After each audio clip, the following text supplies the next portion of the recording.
Ce programme vous est offert par Illico Cash.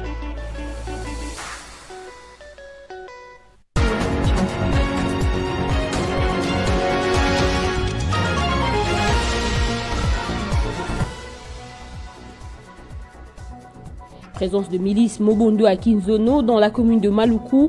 Les déplacés internes par peur de regagner leur toit continuent de vivre dans la précarité, alerte le bourgmestre.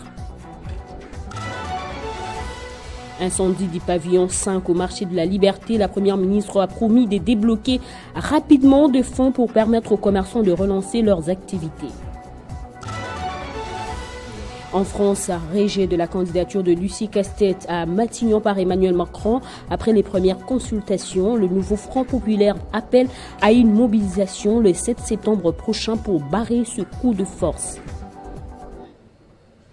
Madame, Monsieur, ravi de vous retrouver sur Télé 50 pour vous informer. À la présidence, le chef de l'État, Félix Tshisekedi, a échangé avec le président du Comité Afrique de l'Internationale socialiste, Sall Kenzabo. Il a été conduit par le secrétaire général et président de l'UDPS, Augustin Kabouya. Pour rappel, l'UDPS occupe la vice-présidence de l'Internationale socialiste. Créée en 1951, l'Internationale socialiste est une organisation qui rassemble 132 partis socialistes. L'Union pour la démocratie et le progrès social, parti au pouvoir, est membre de cette plateforme internationale. L'ancien premier ministre tchadien, Sall Kenzabo, président du comité Afrique, accompagnait la secrétaire générale, Madame Chantal Kabouya, et porteur d'un message de la haute hiérarchie de l'Internationale socialiste au chef de l'État Félix Tshisekedi. Au vu de la délégation qui m'accompagne, vous comprendrez aisément de quoi il s'agit. J'ai à ma gauche Madame Chantal Kabouya, qui est l'actuelle coordinatrice générale, en d'autres termes secrétaire général de l'Internationale socialiste, et à ma droite notre ami Auguste Kabouya, qui est un des vice-présidents de l'Internationale socialiste, et donc il se joint à la délégation pour porter ce message que nous avions de la part du président de l'Internationale socialiste, qui est l'actuel Premier ministre d'Espagne, qui nous a chargé de venir saluer le président Tshisekedi, lui présenter ses félicitations. Parce qu'on n'a pas eu le temps, on n'a pas eu l'opportunité, on n'a pas pu s'organiser pour venir à l'investiture du président. Mais il n'est jamais trop tard pour le faire. Nous sommes venus lui présenter les félicitations de l'Internationale socialiste et le soutien de notre mouvement, dont vous savez que l'UDPS fait partie depuis des dizaines d'années. C'est un des partis membres influents de l'Internationale socialiste. Et donc c'est cette mission que nous sommes venus essentiellement exécuté pour apporter le soutien de l'Internationale socialiste au président Tshisekedi et à la République démocratique du Congo. L'Internationale socialiste est les successeurs de l'Internationale ouvrière socialiste qui a regroupé la majeure partie des partis socialistes, sociodémocrates et travaillistes entre 1923 et 1946. La résistance de Mobondo à Kinshasa, toujours d'actualité, visiblement dans la commune de Maluku, en grand nombre dans la zone des Kinzono. Le bourgmestre tire la sonnette d'alarme face à cette situation d'insécurité qui empêche la population de regagner paisiblement leur domicile. Conséquence, les déplacés vivent dans la précarité et la situation reste instable. Actif à Kwamut, dans la province de Mai-Ndombe et dans une partie de la province du Kwilu, les alentours de Kinshasa, précisément la commune de Maluku, où l'incursion des miliciens Mobondo est signalée plus d'une année déjà, ne sont toujours pas épargnés malgré le déploiement des forces loyalistes. La menace des miliciens Mobondo persiste encore à Maluku, créant une situation d'insécurité qui inquiète les autorités locales. L'alerte est du bourgmestre de la commune, Alexis Mampa, qui évoque la zone de Kinzono avec des poches d'insécurité récurrentes. Bien que le bourgmestre ait noté une diminution des attaques de grande envergure comparée à la période précédente, il a tout de même insisté sur le fait que la situation ne s'est toujours pas améliorée. Les villageois sont toujours dans l'incapacité de regagner leur foyer en toute sécurité. Cette insécurité persistante empêche les retours à la normale et continue d'affecter la vie quotidienne des habitants de Maluku. Les déplacés fuyant ces exactions vivent dans la précarité, crise alimentaire et victimes de plusieurs maladies. À quelques jours de la rentrée scolaire, les inquiétudes persistent également dans le chef de la population de ces coins de la capitale, car les miliciens Mobondo restent une menace malgré la diminution de violences massives, situation qui risque de perturber l'année scolaire des élèves de plusieurs villages de la commune de Maluku. Comme promis, la première ministre a échangé avec les 13 représentants des vendeurs du marché de la Liberté, victimes de l'incendie qui s'est déclaré dans la nuit du 24 au 25 août dernier. Judith Soumina Toulouka a choisi le jardin de Premier, ce cadre naturel pour dialoguer avec cette frange de la population aujourd'hui en détresse. Après plusieurs heures de discussion, la chef du gouvernement central a décidé de l'octroi en urgence d'une assistance financière aux victimes afin de leur permettre de subvenir aux besoins de leur ménage. Judith Souminoa a également promis de disponibiliser dans un bref délai des fonds pour le redémarrage de leurs activités. La première ministre a encouragé les vendeurs du marché de la Liberté à structurer leur commerce afin de bénéficier des avantages liés au système financier et commercial formel. Ainsi, ils pourront facilement accéder au crédit bancaire pour plus de rentabilité. La patronne de l'exécutif national a notamment recommandé la mise sur pied d'une commission chargée d'élaborer la liste définitive de tous les sinistrés ayant effectivement perdu leurs biens dans le but de leur donner des fonds de redémarrage afin de relancer leurs négoces. Les représentants des victimes ont sollicité de la chef du gouvernement un délai de 72 heures pour travailler à l'élaboration de ces listes. Aucune victime ne doit être oubliée, a insisté Judith Souminoa, qui tient à les indemniser rapidement. Il est important d'élaborer une liste définitive de tous les vendeurs concernés de leurs biens car c'est important de vous soutenir à l'approche de la rentrée scolaire, a dit la première ministre aux sinistrés. Au cours de ces échanges, il a été convenu de la réhabilitation urgente du pavillon 5 entièrement consumé par le feu. Le marché de la Liberté, c'est 21 pavillons, plus de 8000 étalages, 65 magasins et 10 000 vendeurs recensés. La chef du gouvernement a ainsi souligné la nécessité de viabiliser ces grands centres de négoce qui génèrent un attroupement journalier de plus ou moins 100 000 personnes. Par ailleurs, les représentants des victimes ont loué la diligence avec laquelle la première ministre traite leur cas. Innovation technologique, la première ministre invite les services publics à s'adresser désormais au génie congolais dans tous les domaines de la vie nationale. Judith Souminoa a lancé les travaux de la 2e édition du Forum du génie scientifique congolais, organisé par le ministère de la Recherche scientifique et innovation technologique. Ces assises visent à promouvoir des inventions et innovations made in Congo. La finalité de ces assises est de faire participer l'élite scientifique et technologique congolaise au développement socio-économique du pays. Dans son discours d'ouverture, la première ministre a salué la tenue de cette rencontre qui traduit la détermination du chef de l'État et de tous les gouvernements de bâtir l'émergence économique et sociale de la République démocratique du Congo sur un socle incontournable et universel, celui de la recherche scientifique et de l'innovation technologique. Elle a par ailleurs félicité les ministres de la recherche scientifique et innovation technologique pour avoir fait sienne les instructions et missions lui prescrites l'année dernière par le président de la République. Et nous disons bravo à notre ministre de la Recherche scientifique pour la réalisation progressive et soutenue de la première mission lui confiée par le chef de l'État, telle que reprise dans le programme d'action du gouvernement. Ainsi faisant, les ministères et services publics qui habituellement s'adressent au génie scientifique et technologique étranger devraient désormais s'assurer de s'adresser aussi avant tout au génie scientifique et technologique national, autochtone, afin que la donne recherche scientifique et innovation technologique nationale soit au centre de leurs programmes et actions et soit stimulée par tous.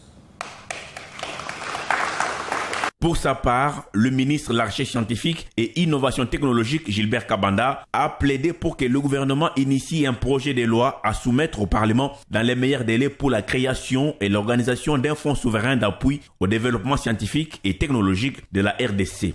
La chef du gouvernement a ensuite visité quelques stands d'exposition et des boxes d'évaluation pour se rendre compte par elle-même des œuvres proposées par les chercheurs présélectionnés. Au total, 450 chercheurs, inventaires et innovateurs venus de Kinshasa, de l'intérieur du pays mais aussi de l'étranger ont concouru au départ avec des projets sur des sciences environnementales, la science médicale, l'art, lettres et sciences humaines, les sciences agronomiques, l'assainissement de l'environnement, l'innovation dans la navigation aérienne et la technologie appliquée. Seuls 50 meilleurs projets seront retenus pour être primés après une rigoureuse cotation du jury.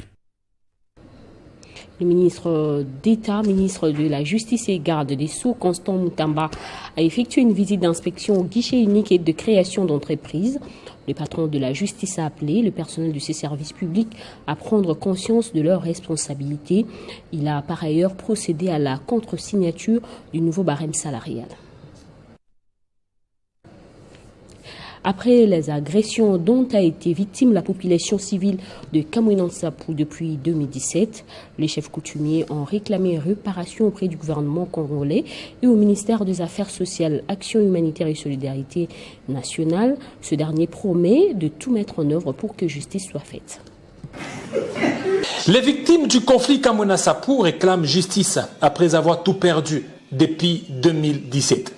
Ce qui justifie l'audience de ce jour accordée par la ministre des Affaires sociales, Action humanitaire et solidarité nationale, Aziza Mounana, au grand chef Kamwina-Nsapu, venu solliciter l'assistance sociale et humanitaire des victimes des atrocités interethniques Kamwina-Nsapu.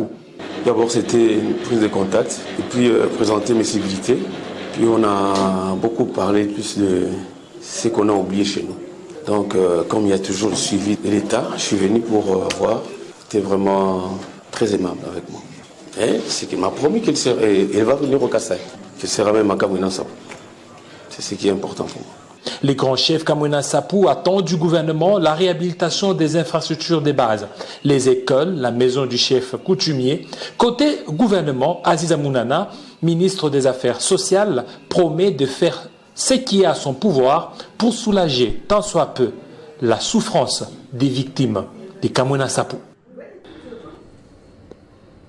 Après les troubles qui ont eu lieu à l'Université pédagogique nationale suite à la mégestion décriée par les professeurs, la ministre de l'Enseignement supérieur et universitaire Marie Sombo a nommé le nouveau membre du comité de gestion de cette université.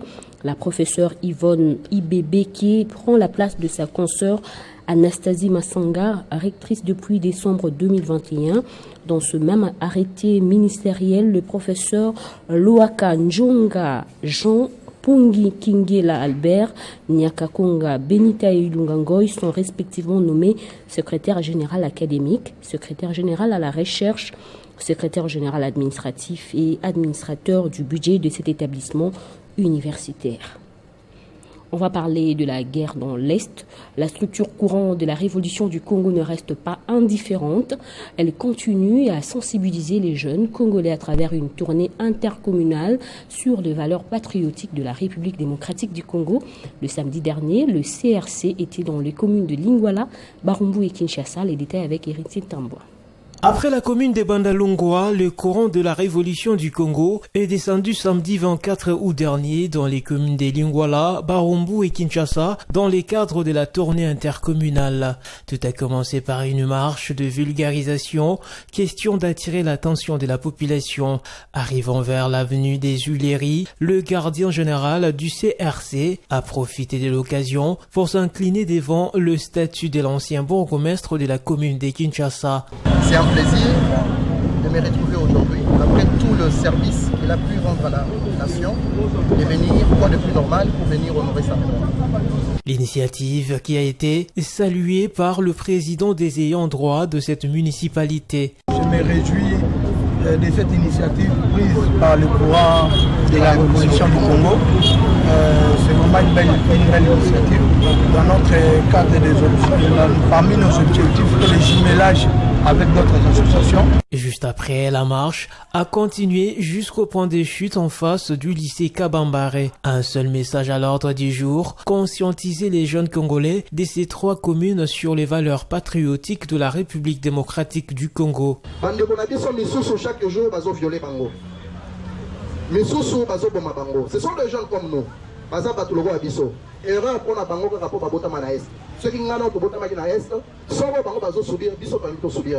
Message bien accueilli, surtout applaudi par les jeunes présents à l'activité, signalant que c'est dans une ambiance bon enfant que s'est clôturée la rencontre.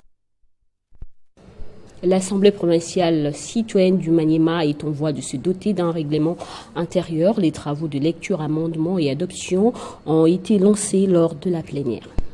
La plénière s'est tenue dans la salle de ressources pour enseignants basée à l'école primaire Kindouville. Au cours de celle-ci, les membres de l'Assemblée provinciale citoyenne du Maniema ont adopté les rapports de la commission mise en place pour les travaux de toilettage, des recommandations formulées lors de la plénière du 13 juillet à soumettre auprès des autorités sur les priorités de la population du Maniema. Comme l'explique John Kakandou, président du bureau de cette structure. Il était question d'actualiser et de muscler ces recommandations pour en fait trouver des solutions. D'abord proposer les problèmes et trouver des solutions aux problèmes en envoyant bien évidemment les autorités concernées sur la gestion de la chose publique. Par la suite, le président de cette commission temporaire a procédé à la lecture article par article du règlement intérieur de l'APCM. 7 articles au total ont été lus, amendés et adoptés par la plénière. Maintenant, le temps pour nous de répondre à ces obligations, à ces objectifs, nous étions obligés juste d'adopter 7 articles. Donc, les 7 articles vont nous aider déjà à comprendre c'est quoi l'Assemblée provinciale citoyenne et pourquoi à cette période et pourquoi ça doit commencer et ça devrait continuer. Signalons qu'après cette plénière, des descentes sur terrain seront effectuées afin de consulter certaines autorités pour des discussions sur les cahiers des charges de cette structure, mais aussi auprès des populations d'abord de la ville de Kindu et par la suite de la province du Maniema tout entière. En dehors de nos frontières au Soudan, 132 personnes ont perdu la vie dans les inondations durant la saison des pluies cette année, a déclaré le ministère de la Santé. Le Soudan connaît une saison des pluies particulièrement intense depuis les mois derniers avec d'importantes inondations, principalement dans le nord et l'est du pays. En France, le président Emmanuel Macron a clôturé hier lundi les premières consultations et a écarté la possibilité de nommer un gouvernement nouveau Front populaire. Il a annoncé également de nouvelles consultations ce mardi sans la France insoumise ni les rassemblements nationaux de Jordan Bardella, une décision qui a poussé ces partis à appeler à une manifestation populaire prévue le 7 septembre du mois prochain. Ça fait déjà plus de 50 jours que la France n'a pas de gouvernement. À la clôture de consultation ce lundi, Emmanuel Macron a écarté l'option d'un gouvernement sur la base du seul programme et des seuls partis du nouveau Front populaire au nom de la stabilité institutionnelle et prévoit de nouvelles consultations de ce mardi afin de nommer un Premier ministre. Des consultations qui ne connaîtront pas la participation de la France insoumise, du Rassemblement national et du groupe parlementaire d'Éric Ciotti. Le leader insoumis Jean-Luc Mélenchon a jugé sur son compte X que le président Macron venait de créer une situation d'une exceptionnelle gravité, appelant à une réplique populaire et politique rapide et ferme. Il a aussi précisé qu'une motion de destitution sera déposée contre les chefs de l'État, comme il avait menacé de le faire la semaine passée. Marine Le Pen est bien consciente qu'avec ses 126 sièges à la Chambre basse du Parlement, elle a son mot à dire. Malgré la défaite aux législatives, son parti entend toujours peser de ce qu'elle appelle les chaos créés par Emmanuel Macron. La France insoumise et plusieurs organisations syndicales étudiantes appellent à une grande manifestation contre les coups de force d'Emmanuel Macron le 7 septembre prochain. Coup dur pour le projet du nouveau Stadium Arena à Kinshasa. Les travaux de construction sont suspendus depuis plusieurs mois. D'après plusieurs sources concordantes, les frais destinés à la construction de ce grand stadium d'Afrique centrale auraient été détournés. On parle de 120 millions de dollars américains. Entre-temps, Arena Kinshasa se noie. Les travaux de construction de la salle Kinshasa Arena ont été officiellement lancés en octobre 2023. Cette grande salle culturelle aura une capacité de 20 000 places et ce stade sera situé à quelques mètres du stade des Martyrs de la Pentecôte. Le go de la 41e édition de la Coupe du Congo de basketball a été donné hier à Kinshasa chez les messieurs et dames. Black Panther affronte en ce moment Vita de Kinshasa. The Young Boys va se mesurer à Terreur. Show Sport contre Lupopo. Le dernier match de la journée opposera Cyclone à la SCTP. Retour sur la journée inaugurale dans ce commentaire de Christian Boukaya. Le go est donné que la fête de la balle au panier commence et la CNCS a parfaitement lancé sa compétition.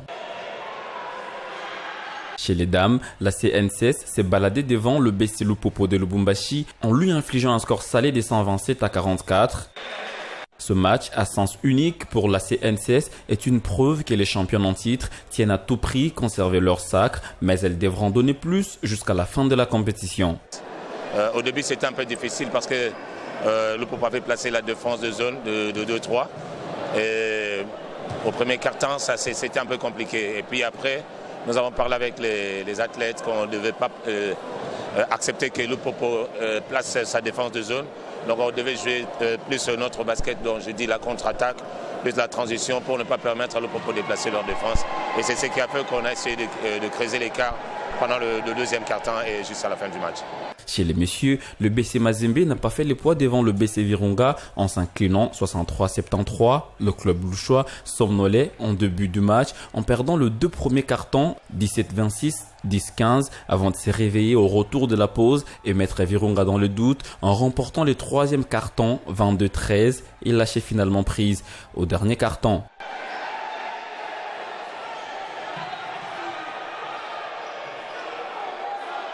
Quatre rencontres sur les 5 prévues sont programmées ce mardi au gymnase jumelé du stade de Martyrs de la Pentecôte dans les 2 versions. Prenons le rappel des titres.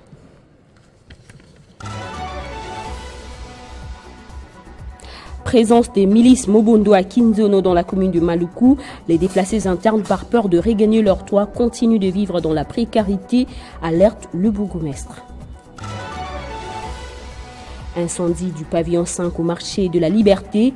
La première ministre a promis de débloquer rapidement des fonds pour permettre aux commerçants de relancer leurs activités. En France, rejet de la candidature de Lucie Castet à Matignon par Emmanuel Macron après les premières consultations. Le nouveau Front populaire appelle à une mobilisation le 7 septembre prochain pour barrer ce coup de force. Ne quittez pas vos sièges, la revue de presse est dans un instant.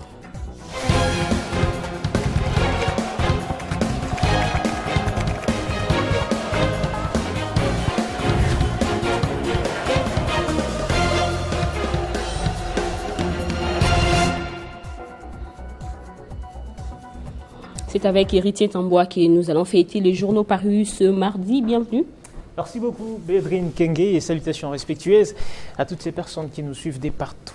À la une de votre revue de presse, ce sujet, coup d'État manqué, la République démocratique du Congo réclame des 150 millions de dollars américains de réparation, selon Maître Freddy Kalema, l'avocat principal. Et effectivement, Bédrine Kenge, il a été relayé par plusieurs journaux et sites d'information parus ce mardi, à l'instar d'Ouragan qui renseigne que la somme demandée est justifiée par l'ampleur des dégâts subis. La République a été profondément blessée. Ces individus ont pris la vie s'agit des policiers loyaux, s'aimer la terreur et porter atteinte au symbole de l'État. Évaluer ces préjudices en termes financiers est une tâche ardue plutôt, mais cette somme pourrait aider Bédrine à réparer le lieu sacré qui a été profané. Commentant cette affaire, Radio Kapi, elle, parle du dernier épisode avant le verdict dans la poursuite du procès coup d'état manqué des ventes. Le tribunal militaire de garnison de la Gombe abordant le même sujet, actualité.cd écrit affaire coup d'état manqué, le tribunal a reçu les demandes en réparation de plusieurs autres parties civiles. La plaidoirie dans l'affaire du coup d'état manqué a débuté hier, lundi on rappelle, ce sont les parties civiles et qui ont ouvert les hostilités. Elles ont chacune, rapporte le site, sollicité des millions de dollars des dommages intérêts en réparation des préjudices subis, comme je l'ai dit, nous informe actualité.cd. Et on va terminer avec ce sujet héritier. En Tunisie, le président Kais Saied procède à un vaste remaniement ministériel. Absolument, à ces sujets, le site d'information France 24 rapporte que c'est le dimanche 25 août que Kais Saied a procédé à un vaste remaniement ministériel sans donner d'explication à un peu plus d'un mois de l'élection présidentielle selon le média.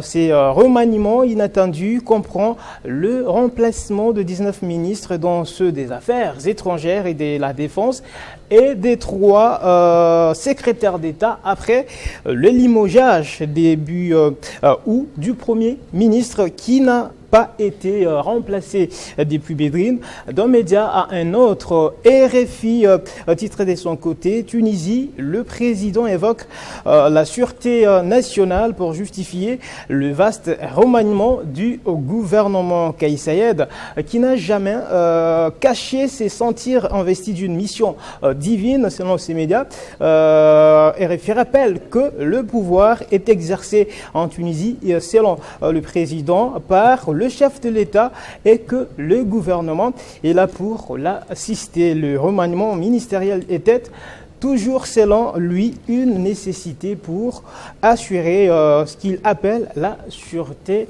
nationale. Voilà qui m'a fait notre revue de presse de ce mardi. Bédrine King. Merci Riti Tamboa pour cette sélection. Je vous en prie. C'est la fin également de cette édition. Restez avec nous pour plus d'infos.